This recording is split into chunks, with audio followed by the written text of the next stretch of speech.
रूपत्वाय प्रत्यक्ष है, कहा सन्निकर्ष, मैंने गुणगत जाति प्रत्यक्ष है, कहा सन्निकर्ष। रूपत्व सामान्य प्रत्यक्ष है, संयुक्त संवेद समवाय सन्निकर्ष। चक्षु संयुक्त घटे रूपम संवेदम तद रूपत्व से समवायात। रूपत्व सामान्य, रूपत्वात्मक जो जाति उसका प्रत्यक्ष होने में कौन सा सन्निकर्ष काम आता है? संयुक्त संवेद समवाय नाम का सन्निकर्ष होता है। क्यों? क्योंकि चक्षु से संयुक्त है घट, और घट में रूप समवाय संबंध स्थित है, और उस रूप में समवाय संबंध से रूपत्व रहता है, इसलिए संयुक्त संवेद समवाय सन्निकर्ष माना जाएगा। ये भी अन्य समस्त गुणों में विद्यमान जाति को ग्रहण करना है, और केवल चाक्षुषी नहीं, ग्रहण जरासन वगैरह को भी। देखिए पदकृतिकार स्पष्ट कहेंगे, रूपत्वात्तदम यत् सामान्य तत्प्रत्यक्ष इत्यर्थ। रूप सामान्य प्रत्यक्ष का मतलब रूपत्व रूपा जो सामान्य है उसका प्रत्यक्ष होने में। अत्र भी चक्षुषा इत्यनुशेषित, चक्षुषार्थ को यहाँ पर भी अनुवृत्ति कर लेना। तथा च सामान्य क्या होगा? द्रव्य संवेद संवेद चाक्षुष, द्रव्य समवेत संवेद, द्रव्य घट उस संवेद रूप, उस संवेद रूपत्वात्मक। इसी प्रकार भी द्रव्यों को उसे संवेद संवेद वस्तुओं को प्रत्यक्ष करना है। कैसा प्रत्यक्ष करना है? चाक्षुष हो, चाहे रासन हो, चाहे घ्राणज हो, चाहे स्पर्शन हो, चाहे मानसेश हो, संयुक्त संवेद समय एवं सन्निकर्ष भाव, संयुक्त संवेद समय सन्निकर्ष ही मानना चाहिए। अब बहुत सुंदर पूर्व पक्ष आ रहा है, विचारणीय विषय। कहते हैं महाराज तीन तीन सन्निकर्ष क्यों कल्पना कर?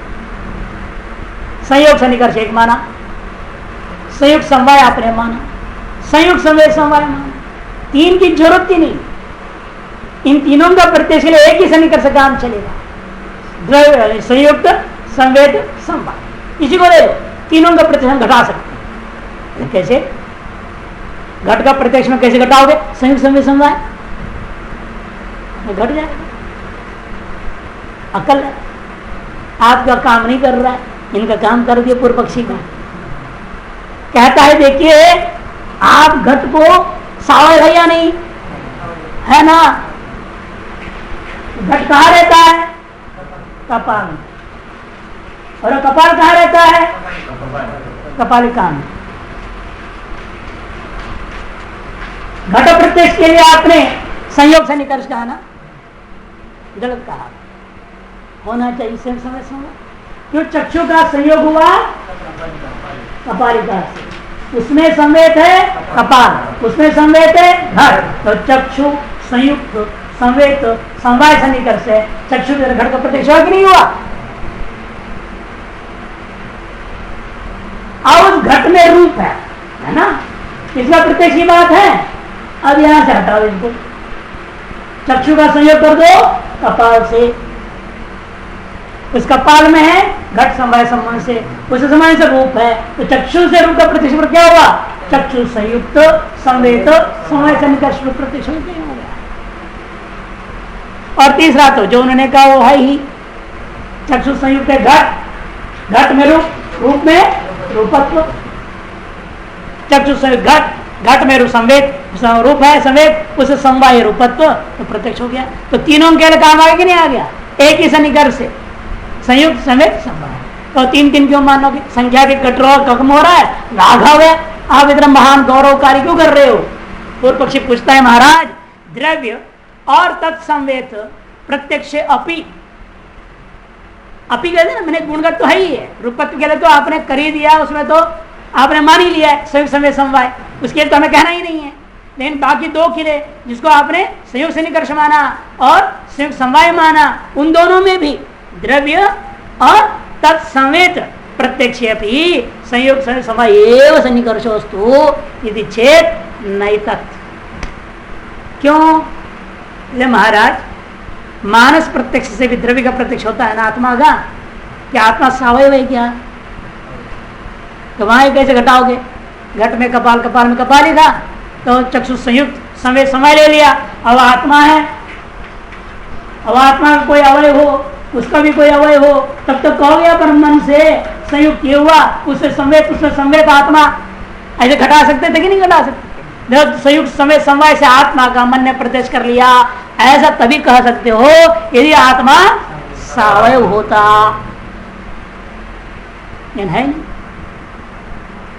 उसके लिए संयुक्त संकर्ष मानना पड़ेगा ना, नहीं मानना पड़ेगा, तो कोई रास्ता ही नहीं।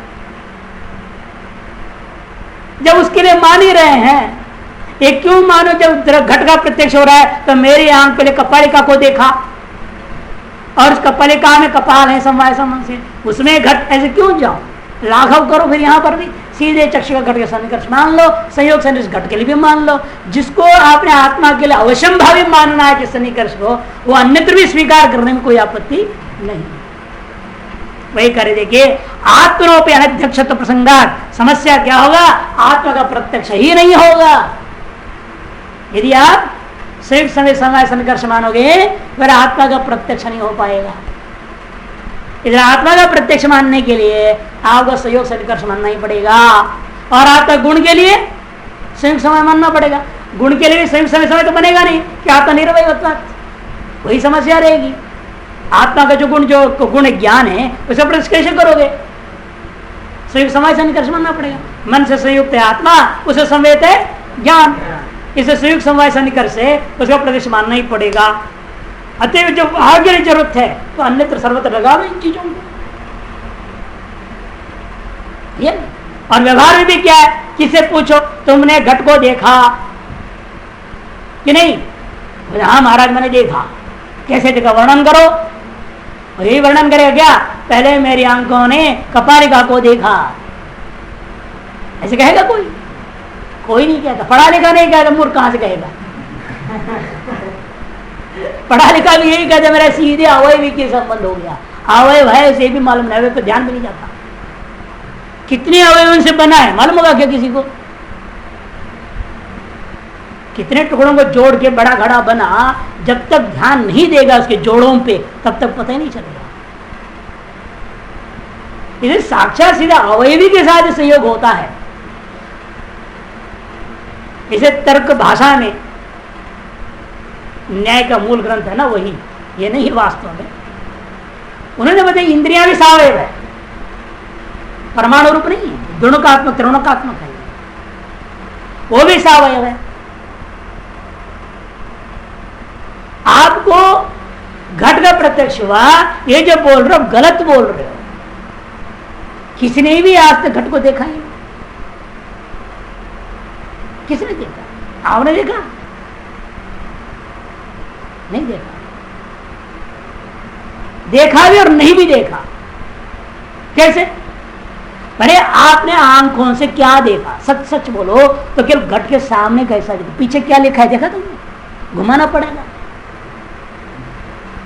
घुमाए बिना दिखता है क्या? कोई भी चीज आप बैठे, मैंने आपको देखा, नहीं देखा। कहां देखा? महाराज मेरे अग्रभाग को ही देखा, पीठ को कौन देखा? पीठ को देखने पीछे जाना पड़ेगा, आपको घुमाना पड़ेगा। तो पूर्ण रूपेण कभी कोई व्यक्ति सीधे चक्षु से देख ही नहीं सकता सावयव वस्तु।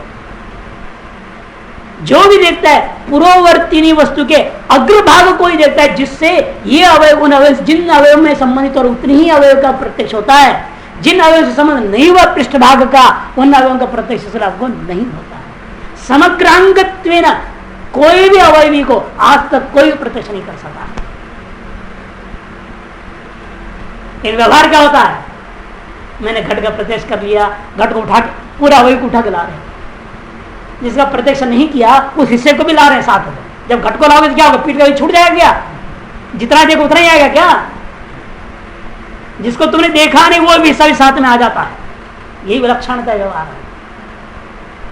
बहुत बड़ा धोखा है ज्ञान में। हम सोच रहे थे यही हालत हो रहा है सबको, पढ़ लिया वेदांत, मैं ब्रह्मज्ञानी हूं। कहां ब्रह्मज्ञानी? भ्रांति हो गई है। पूर्ण ब्रह्मज्ञान हुई नहीं, पहले ही अपने आप को पूर्ण ब्रह्मज्ञानी मान देते। जैसे पूर्ण घटक ज्ञान आज तो किसी को नहीं हुआ, फिर भी सब सोच रहे हैं। दार्शनिक बड़े बड़े विद्वान लोग कहते घटत्वावच्छिन्न घट को जान लिया। क्या तुमने कहा घटत्वावच्छिन्न? भाई कोई जान ही नहीं सकता। यह वेदांति कहता है प्रत्यक्ष के लक्षण में अग्रदेशावच्छिन्न का प्रत्यक्ष होता है। पूर्ववर्ती अग्रदेशावच्छिन्न का प्रत्यक्ष होता है। सर्वदेशावच्छिन्न नहीं होता। इसे बड़ा चरित्र दृष्टांत दिया वहां पर। मान लो अंधकार में घड़ा रखा होगा,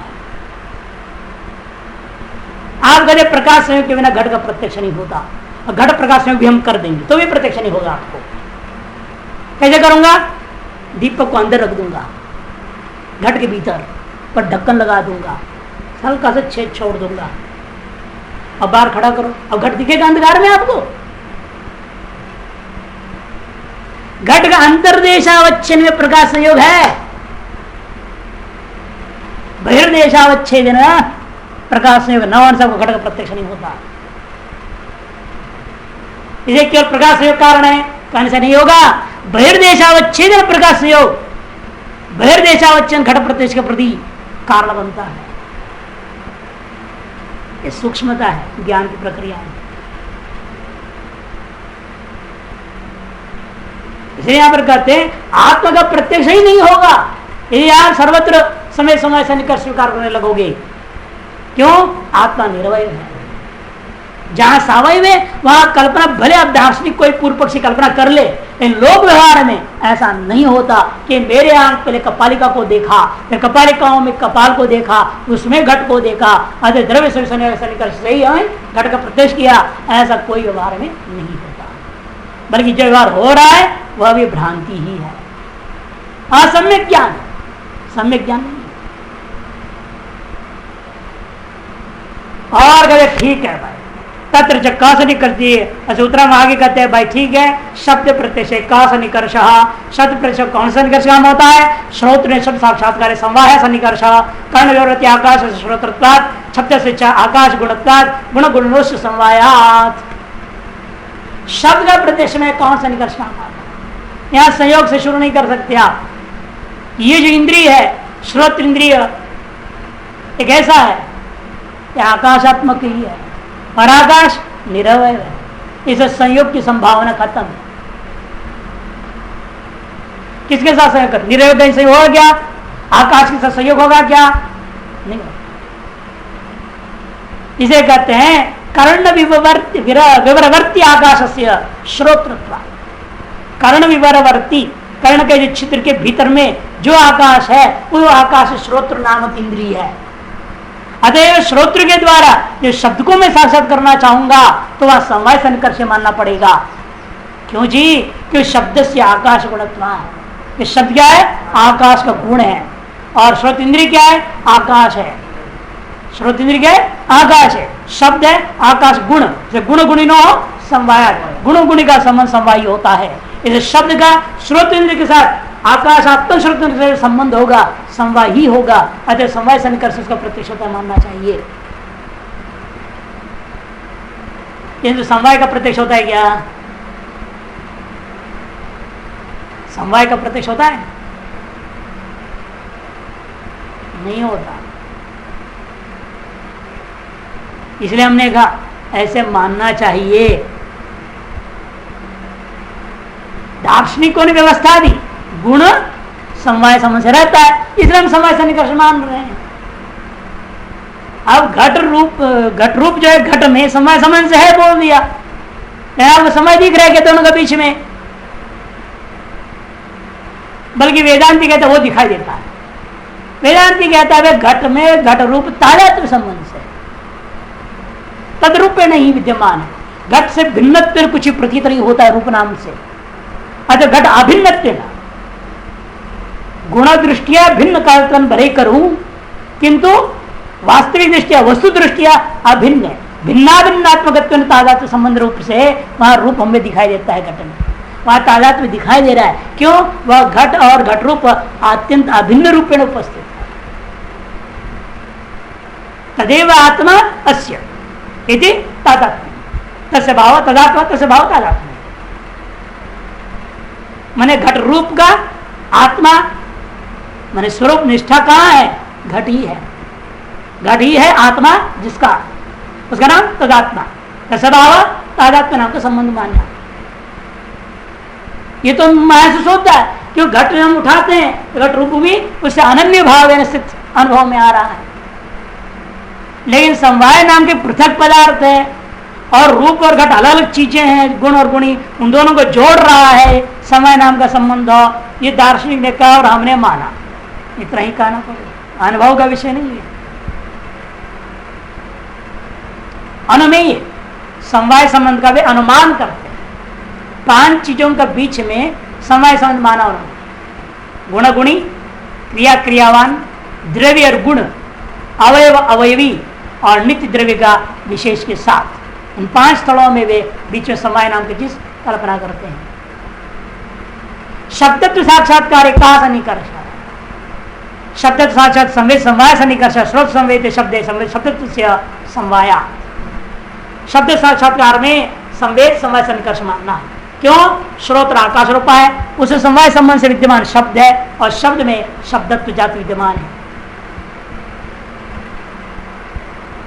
पदकृत समवाय सन्निकर्ष उदाहरति श्रोत्र नहीं जननीय विशेषा साक्षात्कारे जननीय ननो श्रोत्र शब्द यो कथम समवाया यदि अपेक्षमाणं प्रति तम उपवाद्य दर्शयति। श्रोत्र और शब्द के बीच में समवाय सन्निकर्ष कैसे हो सकता है, ऐसी आकांक्षा अपेक्षा होने पर उसके प्रति उत्पादन युक्ति पूर्वक सिद्ध करते जा रहे हैं। अतः समवाय से नित्यत्व न शब्द प्रत्यक्ष को व्यापार, लेकिन समस्या यह है समवाय नित्य है आपका, आकाश में नित्य, संबंध नित्य, और नियम क्या है? संबंध सत्व संबंधी सत्वम, संबंध यदि है तो संबंधी जरूर मानने पड़ेंगे आपको, फिर तो निरंतर शब्द का प्रत्यक्ष होते रह जाएगा, तो आदमी का कान फट जाएगा 2 दिन में ही। हाँ, लगातार जो हम अभी 1 घंटा बोले वो लगातार भू भू भू करते रहेगा, फ्यूज हो जाएगा दिमाग। बस सुना गायब हो गया, इसे तो आपको सुनने में मजा आ रहा, नहीं तो आज शुरू में जो हुई वही अभी तक भी हो रहा है, और अभी जो बोल होगी सारे लाइन लड़ करते रहेगा अंदर में, तो क्या होगा? या तो गूंगे हो जाएंगे, बहरे हो जाएंगे। भगवान की विचित्र माया है, दुनिया पर इतने शब्द हो रहे हैं, सब कान में पड़ जाए, सेकंड पर नहीं लगे कान फूट जाएगा। कई लोग देखो ना, हमने एक महात्मा का भी देखा, और मंत्र जब बोला किसी ने खूब जपो, और दिन रात लग गया, पागल हो गया, एक दिमाग चलते रहे ना, उसी फ्यूज हो गया। बड़ा मुश्किल से ठीक कर रहा, किया गया उसको, दवाई दी, वो दी, दुनिया को किया, तब जाके थोड़ा ठीक हुआ। इसे अति सर्वत्र वर्जय, तीसरे का कोई भी जाति वो आपके लिए हानिकारक हो जाता है। यहां पर भी करें भाई कैसा हो सकता है, नित्यत्व शब्द प्रत्यक्ष को व्यापार, ऐसे कोई व्यापार भी माननी पड़ी जो अनित्य होगा, निरंतर शब्द सुनाई देते रह जाएगा। व्यापार अनित्य बीच में, जिसकी वजह से शब्द का प्रत्यक्ष निरंतर नहीं होता है। तद शब्द श्रोत्र संयोगो च इति गृहाण, स्वयं शब्द एक व्यापार है, और स्वयं शब्द क्या है? अनित्य, उच्चारण से उत्पन्न है ना, स्वयं अनित्य, स्वयं टिकेगा नहीं, नष्ट हो जाएगा। मतलब सुंदर पसंद न्याय से अंत शब्द उपाय शब्द को नष्ट करके खत्म हो जाते हैं, और शब्द स्वयं ही नष्ट हो गया, अतः निरंतर एक शब्द को सुनाई नहीं देगा। और दूसरा व्यापार क्या है? श्रोत्र मन संयोग, वो अनित्य, संयोग अनित्य होता है। मन कभी शरीर से जुड़ा, कभी वहां भाग जाता है, कभी वहां भाग जाता है, कभी चक्षु से जुड़ता है, कभी रसन से जुड़ता है, कभी जो है कहीं जुड़ रहा है, 10 इंद्रियों के भागते रहता है, वो संयोग अनित्य, आते हुए निरंतर आपका शब्द प्रत्यक्ष नहीं होता। भले संबंध नित्य है, एक संबंधी भी नित्य है, लेकिन जो दूसरा संबंधी है वो अनित्य शब्द, और प्रत्यक्ष कारण श्रोत्र मन संयोग वो भी अनित्य। शब्दत्वेति श्रोत्र जननीति अनुकर्षणीय, अनुकर्ष शेषा, अनुवृत्ति शेष है कि श्रोत्र ने क्या भी अनुवृत्ति कर लेना भाई। अभाव प्रत्यक्ष कहा सन्निकर्ष, अभाव प्रत्यक्ष में कौन सा सन्निकर्ष काम करता है भाई? अभाव प्रत्यक्ष विशेषण विशेष भाव सन्निकर्ष, विशेषण विशेष भाव। निर्भर होता है शब्दावली कैसे बोलते हैं। भूतले घटो नास्ति, भूतले घटा भाव ये कहना, और घटा भावत भूतलम कहने में बहुत फर्क है। आप यदि कह रहे हैं भूतले घटा भाव, तब भूतले क्या है? सप्तमी अंत है ना। भूतले घटा भाव प्रथमांत है, हमेशा प्रथमांत विशेष होता है नैयायिकों के मत में, इसलिए विशेष हो गया और सप्तमित विशेषण हो गया। और यदि मैं उल्टा करूं इसको, घटाभाव विशेषण बनाऊंगा कैसे? घटाभाव वद भूतलम, ये प्रथमा हो गया। ये विशेषण क्यों बना? ये वद प्रत्यय है ना, ये वद प्रत्यय मतुप है, अस्मिन अर्थ में ले लो। घटाभावो अस्मिन अस्ति, तो सप्तमी आ गया ना, सप्तमी अर्थ आ गया। वद प्रत्यय श्रुति बता रहा है घटाभावो अस्मिन अस्ति घटाभावद, और जो सप्तमी होता है विशेषण होता है। इसलिए घटाभाव का प्रत्यक्ष के लिए ये वाक्य पढ़ोगे तो विशेषता से निकर्ष माना जाएगा, और यह वाक्य बोलोगे तो विशेषणता से निकर्ष। ठीक है ना। यहां क्या हुआ? विशेषण से आप चक्षु संयुक्त हुआ और उसमें विशेषता देखा आपने घटाभाव में। चक्षु संयुक्त भूतले विशेष है घटाभाव, और संयुक्त विशेषता से निकर्ष से चक्षु ने घटाभाव का प्रत्यक्ष किया। ठीक उल्टा यहां पर चक्षु संयुक्त भूतल में अर्थात विशेष में भूतल हुआ, चक्षु का संयोग हुआ। चक्षु संयुक्त भूतल निष्ठ विशेषता निर्मित विशेषणता तो से निकर्ष से घटाभाव का प्रत्यक्ष होता है। रखोगे ना दोनों में, यहाँ चक्षु संयुक्त भूतल निष्ठ विशेषणता निरूपित विशेषता से निकर्ष से घटाभाव। चक्षु संयुक्त कौन है? भूतल, उसमें क्या है? विशेषणता। चक्षु संयुक्त भूतल निष्ठ विशेषणता से निरूपित है विशेषता, तार विशेषता बैठ रही है घटाभाव में, विशेषता नाम से निकर्ष से घटाभाव का प्रत्यक्ष हुआ। और यहां बोलूंगा तो चक्षु संयुक्त है भूतल, उसमें क्या रहेगी? विशेषता, उस विशेष निरूपित विशेषणता घटाभाव में। चक्षु संयुक्त भूतल निष्ठ विशेषता से निरूपित विशेषणतात्मक से निकर्ष से घटाभाव का प्रत्यक्ष उत्तर वाक्य में होगा। ये फर्क हमेशा ध्यान रखना। विशेषण विशेष भाव से निकर्षा घटाभाव भूतलम इत्यत्र चक्षु संयुक्त भूतले घटाभाव से विशेषणता। देखो साफ लिख दिया, घटावत भूतलम। यहाँ पर चक्षु संयुक्त कौन है? भूतल, वो है विशेष। उस विशेष में घटाभाव क्या है? विशेषण, इसलिए विशेषणात्मक से निकर्ष होगा। इन बोला कैसे जाएगा? केवल विशेषणात्मक से निकर्ष करने से काम चलेगा नहीं। चक्षु संयुक्त भूतल निष्ठ विशेषता निर्मित विशेषणतात्मक से निकर्ष, यही कहना होगा। नीचे देखिए पदकृतिकार, विशेष विशेषण भाव विशेष भावश्च, दो अलग अलग है ये, दो सन्निकर्ष। विशेष विशेषण भाव एक सन्निकर्ष नहीं है, इसलिए अलग कर दिखा दिया। विशेषण भाव सन्निकर्ष विशेष भाव सन्निकर्ष बोध्याम। इंद्रिय संबद्ध विशेषणत्व इंद्रिय संबद्ध विशेषत्व या निर्भर होता है। इंद्रिय संबद्ध क्या है? इंद्रिय संबद्ध यहाँ विशेष है, इंद्रिय संबद्ध यहाँ विशेष है। कहीं विशेष संबद्ध हो जाता है, कहीं विशेषण संबद्ध हो जाता है। इसे इंद्रिय संबद्ध विशेष अथवा इंद्रिय संबद्ध विशेषण, इससे निरूपित जो जो होगा तदनुसार सन्निकर्ष मानना है। विशेषण भाव सन्निकर्ष उत्पाद्य दर्शेति। अब पहला जो दृष्टांत दिया है जो मूल में, वो विशेषण भाव सन्निकर्ष को लेकर के ही दृष्टांत है। विशेष भाव सन्निकर्ष का दृष्टांत मूल में नहीं है। अब विशेष भाव का दृष्टांत फिर क्या होगा वो भी दे दिया। यह भूतले घटो नास्ति इत्यादो विशेषता सन्निकर्षो अवश्य। यहाँ विशेषता सन्निकर्ष नहीं पड़ेगी। यहाँ घटाभाव क्या हो गया? विशेष हो गया। भूतल हो गया विशेषण। क्यों? सप्तम्यंत से विशेषणत्वा, हमेशा सप्तम्यंत विशेषण होता है, तृतीयांत हेतु होता है, पंचम्यंत हेतु होता है। ये नियम है सामान्य व्याकरण का, उनको ग्रहण करना है। प्रत्यक्ष प्रमाण से निष्कृष्टम लक्षण किम? प्रत्यक्ष प्रमाण का निष्कृष्ट लक्षण क्या है? आ गया ना। अब कहेंगे करण क्या है? इंद्रियम करणम, कहेंगे कि नहीं कहेंगे? कल पूछा था आपने, क्या बोला? प्रत्यक्ष प्रमाणम। करण क्या है? प्रत्यक्ष ज्ञान का प्रत्यक्ष प्रमाण है नहीं, करण है इंद्रिया। देखिए, एवं सन्निकर्ष षट्जन्य ज्ञानम प्रत्यक्षम तत्करणम इंद्रियम। इस प्रकार से इस सन्निकर्ष षट 6 सन्निकर्षों के द्वारा जन्य जो ज्ञान है, उस ज्ञान का नाम प्रत्यक्ष ज्ञान है। और कर्ण से क्या निष्कर्ष निकला? सभी जगह इंद्रिय मूल है, इंद्रिय से ही सन्निकर्ष हो रहा है, इसलिए इंद्रियमेव करणम। और सन्निकर्ष क्या होता है? इसलिए व्यापार। तस्मात् इंद्रियम प्रत्यक्ष प्रमाणम इति सिद्धम। इसे इंद्रियों को ही प्रत्यक्ष प्रमाण करके यहां नैयायिक लोगों के मत में सिद्ध हो गया। पदकृतिका प्रत्यक्ष प्रमाण उपसमृद्धि, प्रत्यक्ष प्रमाण के प्रत्यक्ष खंड का उपसंहार करते हुए कह रहे हैं एवं इत्यादि उपदर्शित क्रमेण।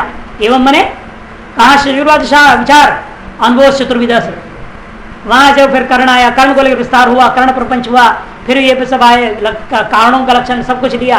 ये पूरा उपदर्शित क्रम से स्वल्प पूर्वापर चिंतन करते हुए समझो। ननु ननु है गलत क्या छपी है, कुछ और छपी थी, न कर दिया गया। ननो सिद्धांते प्रत्यक्ष ज्ञान कारणम इंद्रिया से निकर्ष किम न सियात। महाराज सिद्धांत पक्ष में भी प्रत्यक्ष ज्ञान में इंद्रियार्थ सन्निकर्ष को ही कर्ण क्यों नहीं मानते हो? नहीं हो सकता। तत्कर्णम यदि अग्नि इंद्रिया ही कर्ण है। क्यों? सन्निकर्ष में कर्ण का पूरा लक्षण नहीं जा रहा है। व्यापारवद असाधारण कारणम कर्णम। यदि आप सन्निकर्ष कर्ण मानोगे तो व्यापार कौन होगा? बताओ बीच में व्यापार कौन बनेगा? और सन्निकर्ष व्यापार का लक्षण जाएगा। तज्जन्य स्थिति तज्जन्यत्व, द्रव्य अन्य स्थिति तज्जन्य स्थिति तज्जन्यत्व घटेगा उसमें कि इंद्रिय से जन्य सन्निकर्ष, और इंद्रिय से जन्य ज्ञान के प्रति जनक भी है सन्निकर्ष, और सन्निकर्ष द्रव्य से भिन्न भी है कि संयोग या समय रूपाय तो आपने देखा है सन्निकर्ष को। द्रव्य अन्यत्व भी है सन्निकर्ष में, द्रव्य अन्यत्व भी आ गया, और इंद्रिय जन्यत्व है, इंद्रियजन्य ज्ञान का जनकत्व भी है। सन्निकर्ष में तो व्यापार का लक्षण आ रहा है। तार से व्यापारवद और असाधारण कारण इंद्रियों में चला जाए, और सन्निकर्ष को ही कारण मानोगे तो समस्या क्या होगा? व्यापार की सैनी चीज को खोजो, क्या होगा व्यापार? और व्यापार हमेशा क्रियात्मक होना चाहिए, गुणात्मक होना चाहिए। लाओ कोई चीज, इंद्रिया तो है, इंद्रिय तो द्रव्य है, और पूरी प्रक्रिया प्रत्यक्ष ज्ञान की प्रक्रिया में हमें कोई और ऐसी क्रिया या गुण विशेष आदि व्यवहार विशेष में दिखाई नहीं दे रहा है जिसको आप व्यापार मान सके और जिसके माध्यम से सन्निकर्ष को कर्ण कह सकें। ऐसा कोई चीज पूरी प्रक्रिया में नहीं है।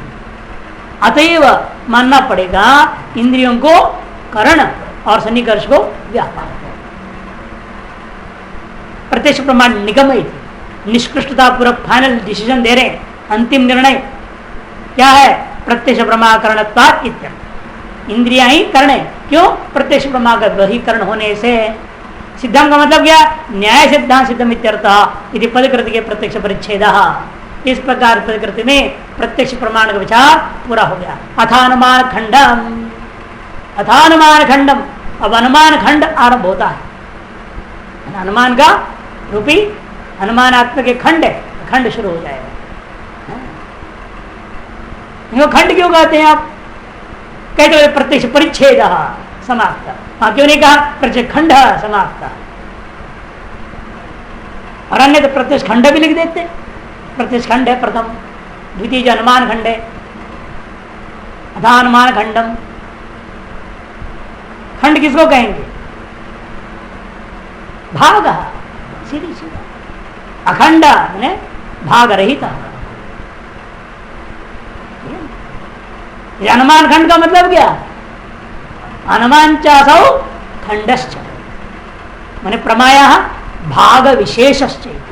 अनुमान खंड प्रमा का एक भाग विशेष है। चतुर्विध जो अनुभव आपने माना है उसका एक भाग विशेष है। चतुर्विध कर्ण जो माना है, अनुमिति खंडम भी बोल सकते हो या अनुमान खंडम भी कहोगे। अनुमान खंडम कहोगे तो चतुर्विध करणों का भाग विशेष है, और अनुमिति खंडम कहोगे तो चतुर्विध प्रमा का अनुभव का एक भाग विशेष है।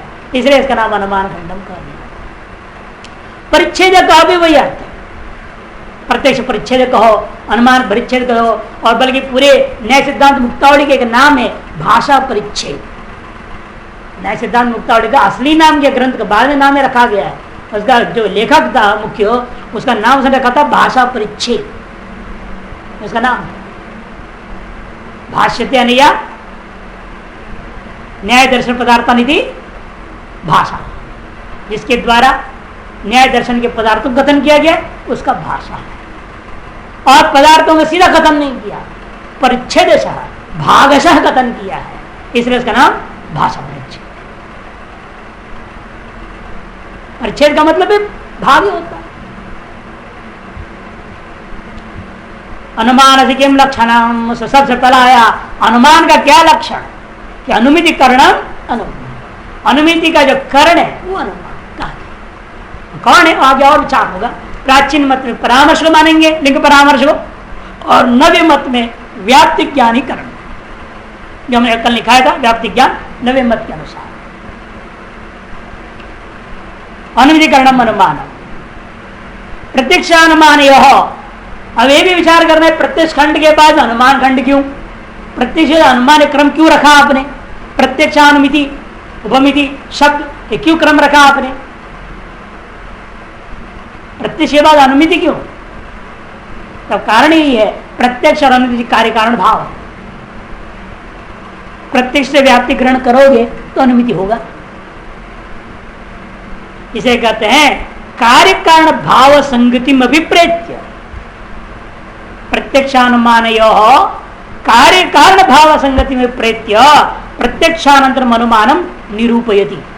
6 प्रकार की संगति होते ना, षोडा संगति इष्यते, 6 में से एक संगति है कार्य कारण संगति। उस संगति को अभिप्राय में रखते, मन में रखते हुए प्रत्यक्ष के अनंतर अनुमान खंड का निरूपण किया जा रहा है। अनुमिते है करणम अनुमानम षष्ठी तब समास अनुमिते है करणम इति अनुमानम। तच्च कौन है, प्राचीन नैयायिकों के मत में लिंग परामर्श एव निवेदयिष्यते, लिंग परामर्श ही करने जिसको हम आगे विस्तार रूपेण कहेंगे। उससे पहले आप यहाँ का लक्षण का पदकृत करते हैं। अनुमिति करणम आपने कहा, लक्षण कर दो केवल करणम, अनुमिति क्यों कहा आपने, करणम अनुमानम, इधर लक्षण करें तो कहा दंड कुठार आदि करणों में अतिव्याप्ति चल जाएगा। कुठार आदावति व्याप्ति वारणाय मिति थी, अनुमिति लिखते गलत लिख दिया, मिति थी अनुमत करो। अभी हम क्या देंगे, केवल मिति देंगे, अनु नहीं, अनुमान में पदकृत कर रहे हैं उसका। फिर क्या ठीक है भाई, मिति करणम कह दो, मिति करणम कह देंगे तो प्रत्यक्ष आदि में भी चला जाएगा। क्या प्रत्यक्ष प्रमिति, मिति मने प्रमिति, प्रमा, प्रमा का जो कर्ण प्रत्यक्ष भी है, उपमिति उपमान भी है, शब्द भी है, सब में चला जाएगा। तब क्या कहा आपने, अनुमिति, तब अनु जोड़ दो, अब प्रत्यक्ष आदि में अतिव्याप्ति नहीं होगा। यदि प्रत्यक्ष आदि व्याप्ति वारणाया अन्विति। अच्छा, तब पूर्व पक्षी कहेगा महाराज अनुमिति क्या हमें मालूम ही नहीं, उसे कर्ण को हम क्या पहचानेंगे, अनुमिति का लक्षण बताओ पहले। यहाँ उल्टा क्रम चल रहे है ना, पहले भी ऐसे ही था एक तरह से। पहले कहा गया ना कर्ण के लिए असाधारण कारणम करणम, कारण क्या है, कारण 3 प्रकार, त्रिविध कारण मध्य यद असाधारण तद कारणम, लौटा नहीं। वैसे यहाँ पर भी कर रहे हैं। अनुमिति करण क्या दिया, हाँ अनुमिति क्या पता नहीं, करण का लक्षण माने परामर्शन्यम, अरे परामर्श क्या पता नहीं, फिर व्याप्ति विशिष्ट व्याप्ति पता नहीं, पक्षधर्मता पता नहीं, उनके लक्षण बनाओ। ऐसे करते करते आपको हर पदार्थ का बोध करा देंगे। अनुमिति रेव दुर्निरूपित तद घटित अनुमान दुर्निरूपमितता, जब अनुमिति ही दुर्निरूपित है तो तद घटित जो अनुमान का जो लक्षण आपने बना दिया वो भी दुर्निरूपित माना जाएगा। आते भी पहले अनुमिति का निरूपण करके बताओ। अनुमिति का लक्षण क्या है, परामर्शजन्य ज्ञानम अनुमिति, परामर्शजन्य जो ज्ञान है उसका नाम अनुमिति। परामर्श क्या है, जो लोग कहते हैं ना हम आपसे कुछ परामर्श करना चाहते हैं, थोड़ा आइए हमारी समस्या का हल कर दीजिए, उसका नाम है परामर्श नहीं, लौकिक परामर्श के तात्पर्य नहीं है। परामर्श के अपना अलग के लक्षण बताएंगे, आप इतना समझना है। पहले परामर्श जन्य है, उसका नाम अनुमिति है। परामर्शजन्यम ज्ञानम अनुमिति ही। बड़ा विचित्र है प्रक्रिया, बड़ा विलक्षण प्रक्रिया। लोग व्यवहार में भी ऐसे ही होता है, मानना पड़ता है शुरू में, माने बिना काम चलता ही नहीं व्यवहार। मानो परामर्श के पता ही नहीं, उसे जन्य का नाम मानना पड़ेगा, अनुमिति का। जैसे हम सब यही हाल है ना, हम पैदा हुए, हमें क्या उन्हें किससे पैदा हुए मानना पड़ता है, माँ है बाप है, उनसे पैदा हुए। कौन देखा था, हम उनसे निकले कहीं और से निकले क्या पता है। लेकिन कहा जाए तेरे माँ है तेरी बाप मान लिए। हर जिंदगी में मम्मी पापा बोले जा रहे हैं जिंदगी भर भ्रांति में रह जाती दुनिया। किसी बच्चा ने पूछा मम्मी बता पापा ने क्या कितनी मैं पैदा हो गया, पापा ने क्या किया आपके साथ कि मैं पैदा हो गया। अब ना मम्मी बता सकते ना पापा बता सकते क्या किए थे कैसे बताए। वो कहीं जब तू पैदा करेगा तब तेरे को पता चले, तू जब पापा बनेगा तब तेरे को पता चलेगा, यही जवाब है और क्या रास्ता है। जिस दिन तेरी शादी होगी और तू पैदा करेगा ना तब तेरे को पता चलेगा तो पापा कैसे बनते। कई प्रश्न जटिल होते हैं, जवाब देना बड़ा मुश्किल है। बच्चे ऐसे उठपटांग आजकल पैदा हो रहे हैं, ऐसे ऐसे प्रश्न पूछते हैं बस वो जवाब देना मुश्किल है। हम लोग पहले बाल संस्कार शिविर करते थे, रामा जी महाराज थे ना अपना ओमकारेश्वर वाले, बाल संस्कार शिविर करते थे, बड़ा आनंद आता था उसमें, इसीलिए कि बच्चों को प्रश्न सुन करके जाए। बच्चा पूछता है महाराज ब्रह्मा जी का 4 खोपड़ी कैसे, तो सोता कैसे होगा, सोएगा तो यूं सोएगा तो भी खोपड़ी लगेगी पीछे, यूं सोएगा तो खोपड़ी, यूं सोएगा तो खोपड़ी, सामने से तो खोपड़ी, इसी वक्त सोएगा कैसे। ऐसे ऐसे गजब प्रश्न पूछते हैं एक से एक। खैर ऐसे यहाँ पे बात हो ना, परामर्शजन्यम कह दिया, मानो परामर्श का भी पता भी नहीं हमें, मानना पड़ता है जो पैदा हुआ उसका नाम अनुमिति है। परामर्शेति प्रत्यक्षादि व्याप्ति वर्ण परमार्शन्यमिति, इतना ही कहो जन्यम ज्ञानम अनुमिति ही, इतना आपने कह दिया जन्यम ज्ञानम अनुमिति। वो तो प्रत्यक्षादि में भी जन्य ज्ञानता है, उसे निवारण कर परामर्श कहना जरूरी है। इतना कहो परामर्श जन्यम ज्ञानम हटाओ तो परामर्श ध्वंस में जाएगा। परामर्श ध्वंसाय प्रतिप्राप्ति वारणाय ज्ञानमिति, इतना ही नहीं परामर्श प्रत्यक्ष वारणाय हेतु अभिषेकम इत्य भी बोध्या। परामर्श प्रत्यक्ष में अतिव्याप्ति वारण करना है। परामर्श प्रत्यक्ष क्या चीज है ये समझेंगे तभी होगा, तो इस पर विस्तार से कल समझ